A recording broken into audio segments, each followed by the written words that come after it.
There have been, though, over the past few weeks, a slew of investor conferences. ICICI Securities just concluded one. Madhabi Puri Buch joins in to talk about that. Madhabi, good to have you on the show. The big concern or problem for the market, though, Madhabi, has been this relentless selling pressure. In your interaction with all these investors who attended the conference, what do you think the problem stems from? Is it redemption or just risk aversion? I would say there are broadly two categories of investors, those who are the long-only funds, and by and large their funds tend to be patient and there is no immediate redemption pressure even in times like this.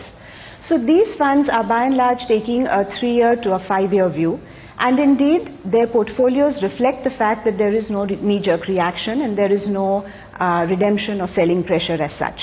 There are, however, still some funds who have relatively short-term money, and these funds perhaps are in the process of reviewing not only what they need to liquidate at India portfolio level, but also at a scrip level, because they tend to have two broad philosophies.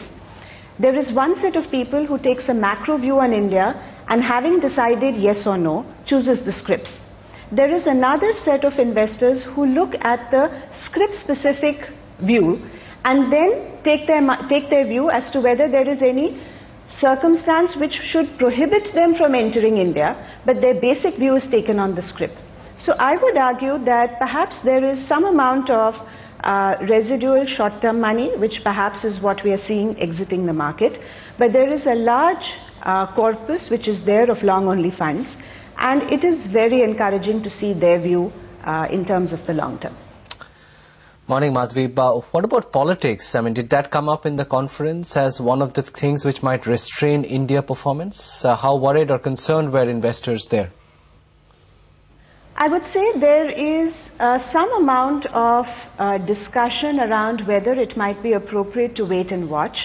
But indeed, when we look at what the expert views on this matter are, and indeed we had taken 2 experts with us to Singapore to discuss this issue, what really emerged was that the probability of a third front leading the government or forming the government is relatively low. That is what the numbers seem to indicate and the probabilities seem to indicate.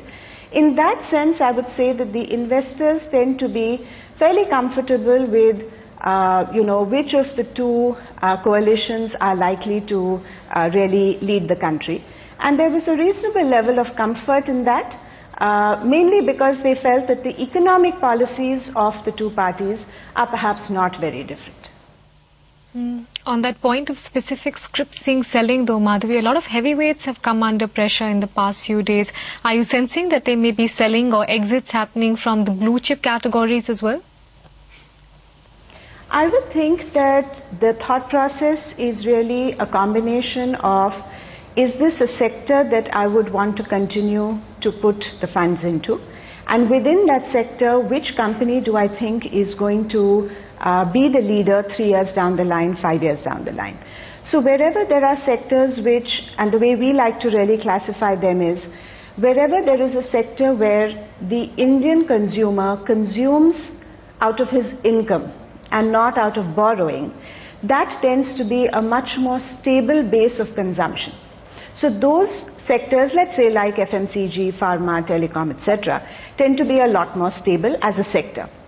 There are other sectors where people continue to hold a view that India is highly underinvested, let us say in power, infrastructure, etc., where demand is not the constraint, and where once you put up capacity, the demand is automatically there, albeit at a price point.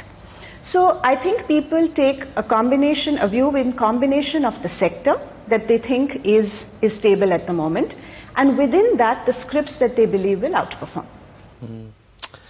Having said all of that, did you get the sense from the conference, Madhabi, that we could expect any fresh allocations over the next month or 2 at all?